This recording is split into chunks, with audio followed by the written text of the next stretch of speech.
Hi fishy doctors, നിങ്ങൾക്കറിയാം നമ്മുടെ രാജ്യത്തെ തന്നെ one of the most competitive എക്സാംസിൽ ഒന്നാണ് നമ്മുടെ നീറ്റ് എക്സാം.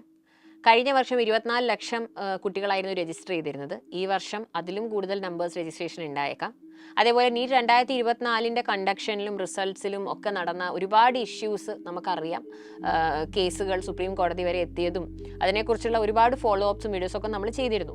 അപ്പോൾ ഇപ്പോൾ നമുക്ക് സോഷ്യൽ മീഡിയയിലും നമ്മുടെ യൂട്യൂബ് ചാനൽസിലൊക്കെ നോക്കിയിട്ടുണ്ടെങ്കിൽ കാണാൻ പറ്റുന്നത് നീറ്റിൻ്റെ പാറ്റേണിന് വ്യത്യാസം ഉണ്ടാവുമോ, നീറ്റിൻ്റെ കണ്ടക്ഷൻ രീതി വ്യത്യാസം ഉണ്ടാവുമോ, 2 ഘട്ടങ്ങളായിട്ടാണോ നടത്തുക JEE പോലെ, അങ്ങനെ ഒരുപാട് വീഡിയോസും ഒരുപാട് കൺഫ്യൂഷൻസും ഇങ്ങനെ നടക്കുന്നുണ്ട്. അപ്പോൾ എനിക്ക് നിങ്ങളോട് പറയാനുള്ളത്, ഒരുപാട് പേര് എൻ്റെ അടുത്ത് മെസ്സേജ് അയച്ചും ചോദിച്ചിരുന്നു ഇതിൻ്റെ എന്താണ് ഫൈനലായിട്ടുള്ള ഇത് ഒരു അപ്ഡേറ്റ് തരുമോ, വീഡിയോ എന്താ ചെയ്യാത്തതെന്നൊക്കെ. സോ എനിക്ക് പറയാനുള്ളത്, നമുക്ക് ഇതുവരെ ഒഫീഷ്യൽ ആയിട്ടുള്ള ഒരു അപ്ഡേറ്റ് NTAയിൽ നിന്നും വന്നിട്ടില്ല. And as long as they ഹാവിൻ confirmed anything, നമുക്ക് വന്നിട്ട് അത് നിങ്ങളോടൊരു ഒത്തൻറ്റിക് ഇൻഫർമേഷൻ ആയിട്ട് പറഞ്ഞു തരാൻ പറ്റില്ല. പക്ഷേ ഇപ്പോൾ നടക്കുന്ന കാര്യങ്ങൾ ഞാൻ പറഞ്ഞു തരാം. അതായത് നമ്മളുടെ ന്യൂസിൽ കഴിഞ്ഞ ദിവസം റിപ്പോർട്ട് ചെയ്യപ്പെട്ടിട്ടുള്ള ഇതാണ്, നീറ്റിൻ്റെ കണ്ടക്ഷൻ, അതായത് മോഡ് ഓഫ് എക്സാം ഓൺലൈൻ രീതിയിലേക്ക്, കമ്പ്യൂട്ടർ ബേസ്ഡ് ടെസ്റ്റിലേക്ക് മാറ്റാൻ സാധ്യതയുണ്ട്. മെയിൻ റീസൺ ബീങ് കഴിഞ്ഞ വർഷം നടന്ന പ്രശ്നങ്ങളും പേപ്പർ ലീക്കേജ് അങ്ങനെയുള്ള ഇഷ്യൂസും ഒക്കെ കൊണ്ട് ഇതുവരെ നമുക്ക് OMR പാറ്റേണിലായിരുന്നു, ഓഫ്ലൈൻ പാറ്റേണിലായിരുന്നു എക്സാം. ഈ വർഷം അതിന് മാറ്റം ഉണ്ടായേക്കാം. അപ്പോൾ ഇതിൻ്റെ കാര്യങ്ങളൊക്കെ ഡിസൈഡ് ചെയ്ത് നിങ്ങൾക്കറിയാലോ, നീറ്റ് 2024 റിലേറ്റ് ചെയ്തിട്ടുള്ള പ്രോബ്ലംസ് കാരണം NTAയിലെ കുറേ പേരെ റിമൂവ് ചെയ്ത് ഒരു ഹൈ പവർ കമ്മിറ്റീനെ ഒക്കെ നിയമിച്ചിരുന്നു. അപ്പോൾ ആ ഹൈ പവർ കമ്മിറ്റി ഒരു റിപ്പോർട്ട് സബ്മിറ്റ് ചെയ്തിരുന്നു. അപ്പോൾ ആ റിപ്പോർട്ട് അനുസരിച്ചിട്ടുള്ള മാറ്റങ്ങൾ നടത്തിപ്പാക്കും എന്നാണ് നമ്മുടെ കേന്ദ്രമന്ത്രി ധർമ്മേന്ദ്ര പ്രധാൻ അറിയിച്ചിരിക്കുന്നത്. അതിൻ്റെ ഭാഗമായിട്ടാണ് ഓൺലൈൻ കണ്ടക്ഷൻ കമ്പ്യൂട്ടർ ബേസ്ഡ് ടെസ്റ്റിലേക്ക് മാറും എന്ന് നമ്മളോട് പറയുന്നത്. പിന്നെ വേറൊരു ന്യൂസ് പറയുന്നത്, JEE നടത്തുന്നത് പോലെ 2 ഘട്ടങ്ങളിലായിട്ട്, നോർമൽ ഫസ്റ്റ് ലെവൽ പിന്നെ അഡ്വാൻസ് ലെവൽ അങ്ങനെ നടത്തുന്നതായിട്ടും പറയുന്നുണ്ട്. പക്ഷേ അതിനെക്കുറിച്ച് കൺഫർമേഷൻ ഒന്നുമില്ല.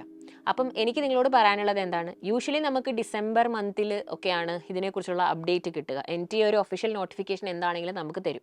ഇനി കമ്പ്യൂട്ടർ ബേസ്ഡ് ടെസ്റ്റ് ആണെങ്കിൽ നിങ്ങളെ അതിന് പ്രിപ്പയർ ചെയ്യാനുള്ള എല്ലാ രീതിയിലുള്ള സപ്പോർട്ടും ഞങ്ങൾ നിങ്ങൾക്ക് തരുന്നതായിരിക്കും. അതായത് ഏത് രീതിയിലായിരിക്കണം നിങ്ങൾ എഴുതുന്നത്, അതിനുള്ള മോഡ് ഓഫ് മോക്ക് എക്സാംസ് എങ്ങനെയായിരിക്കണം, അതൊക്കെ ഞങ്ങൾ നിങ്ങൾക്ക് വേണ്ടി സെറ്റ് ചെയ്ത് എല്ലാ രീതിയിലും, ഇനി in case if it is A computer based test, നിങ്ങളെ പ്രിപ്പയർ ചെയ്തിട്ട് മാത്രമേ എക്സാമിലേക്ക് നിങ്ങളെ വിടുകയുള്ളൂ. അപ്പോൾ അതോർത്ത് നിങ്ങൾ ടെൻഷൻ അടിക്കേണ്ട. നിങ്ങൾ ചെയ്യേണ്ടത് എന്താണ്, നമുക്കിനി 5 മന്ത്സും കൂടെ നീറ്റ് എക്സാമിനുള്ളൂ. അതായത് ഡേറ്റ് അനൗൺസ് ചെയ്തിട്ടില്ല. ഡേറ്റ് അനൗൺസ് ചെയ്യാൻ വൈകുന്നതും ഈ ഒരു കാരണം കൊണ്ടായിരിക്കണം. മോഡ് ഓഫ് എക്സാം അങ്ങനെ എന്തെങ്കിലുമൊക്കെ മാറ്റങ്ങൾ ഉണ്ടെങ്കിൽ, സിലബസിൻ്റെ മാറ്റങ്ങളും കുറേ പേര് ചോദിക്കുന്നുണ്ടായിരുന്നു. സിലബസിൻ്റെ മാറ്റത്തെക്കുറിച്ച് നമുക്ക് ഇവിടെ ഇതുവരെ അപ്ഡേറ്റ് ഒന്നും ഇല്ല. അപ്പോൾ അതുണ്ടെങ്കിൽ നമ്മൾ അറിയുന്നതായിരിക്കും അല്ലേ. അപ്പോൾ ഈ അനൗൺസ്മെൻറ്റ്സ് ഒക്കെ നമുക്ക് വെയിറ്റ് ചെയ്യണം. അപ്പോൾ മാറ്റങ്ങൾ എന്തെങ്കിലും ഉണ്ടെങ്കിൽ അതനുസരിച്ച് നമുക്ക് മുമ്പോട്ട് പോകണം. സോ ഡേറ്റ് അനൗൺസ് ചെയ്യാത്തതും ഈ കാരണം കൊണ്ടായിരിക്കും. ഉടനെ തന്നെ നമുക്ക് ഡേറ്റും അനൗൺസ്ഡ് ആകും, അതിനനുസരിച്ചിട്ടുള്ള നോട്ടിഫിക്കേഷൻസ് വരുമെന്ന് പ്രതീക്ഷിക്കാം. അപ്പോൾ നിങ്ങൾ ചെയ്യേണ്ടത് എന്താണ്, അത് വന്നോട്ടെ, അതൊരു സൈഡിൽ നടക്കട്ടെ.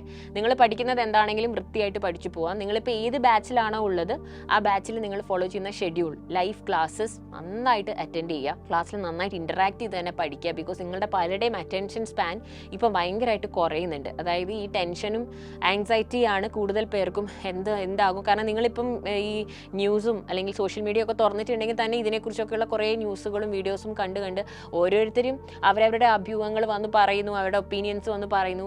അങ്ങനെ നിങ്ങൾ ആകെ കൺഫ്യൂസ്ഡ് ആണ്. അപ്പോൾ മക്കളോട് എനിക്ക് പറയുന്നത്, ഒത്തൻറ്റിക് ആയിട്ടുള്ള ഒരു അപ്ഡേറ്റ് വരുന്നത് വരെ പ്ലീസ് വെയിറ്റ്. അത് വന്നിട്ട് നമുക്ക് നോക്കാം എന്താണെന്നുള്ളത്. അത് ഏത് രീതിയിലുള്ള മാറ്റമാണെങ്കിലും അതിനുള്ള നിങ്ങൾക്ക് ഫുൾ സപ്പോർട്ട് ഞങ്ങൾ തരുന്നതായിരിക്കും. ഓക്കെ, അതോർത്ത് ടെൻഷൻ അടിക്കണ്ട. പിന്നെ നന്നായിട്ട് പഠിക്കുക. ഇപ്പോൾ നമ്മളുടെ 5 മന്ത്സേ ഉള്ളൂ. ക്രൂഷ്യൽ സ്റ്റേജിലേക്കാണ് നമ്മൾ കയറുന്നത്. ഇനിയും പെൻഡിങ് ആയിട്ടുള്ള നല്ലപോലെ ക്വസ്റ്റ്യൻ വരുന്ന ഹൈ വേജേജ് ചാപ്റ്റേഴ്സ് ഉണ്ടെങ്കിൽ അതിനെ ഫോക്കസ് ചെയ്ത് പഠിക്കുക. മോക്ക് എക്സാമുകൾ എഴുതാൻ നോക്കുക. ക്വസ്റ്റ്യൻസ് പ്രാക്ടീസ് ചെയ്യുക നന്നായിട്ട്. ഇനിയും കോൺസെപ്റ്റ് ഒട്ടും അറിയാത്ത എന്തെങ്കിലും ഉണ്ടെങ്കിൽ അതിനെ ഫോക്കസ് ചെയ്ത് പഠിക്കുക. ഓക്കെ, അപ്പോൾ ബാക്കിയൊക്കെ വർക്കൗട്ട് ആയിക്കോളും. ഡോണ്ട് വറി, ഒട്ടും പാനിക് ആവേണ്ട. കമ്പ്യൂട്ടർ ബേസ്ഡ് ആണോ, പിന്നെ OMR ആയിരിക്കുമോ, എന്തായിരിക്കുമോ, അതൊന്നും ഓർത്ത് പാനിക് ആവാതെ, അത് ആലോചിച്ച് ടെൻഷൻ അടിക്കരുത്. അതൊക്കെ നമുക്ക് സൊല്യൂഷൻസ് കണ്ടെത്താൻ പറ്റുന്ന കാര്യങ്ങളാണ്. Okay, so please please please start working hard. അത് ഭയങ്കര ഇമ്പോർട്ടൻ്റ് ആണ്. കുറച്ചൊക്കെ സ്മാർട്ട് ലേണിംഗ് ചെയ്യുക. നിങ്ങൾക്കുള്ള കൂടുതൽ ടിപ്സും കാര്യങ്ങളൊക്കെ ആയിട്ട് മാം ഇനിയും വരുന്നതായിരിക്കും. അപ്പോൾ ഓൾ ദ വെരി ബെസ്റ്റ്.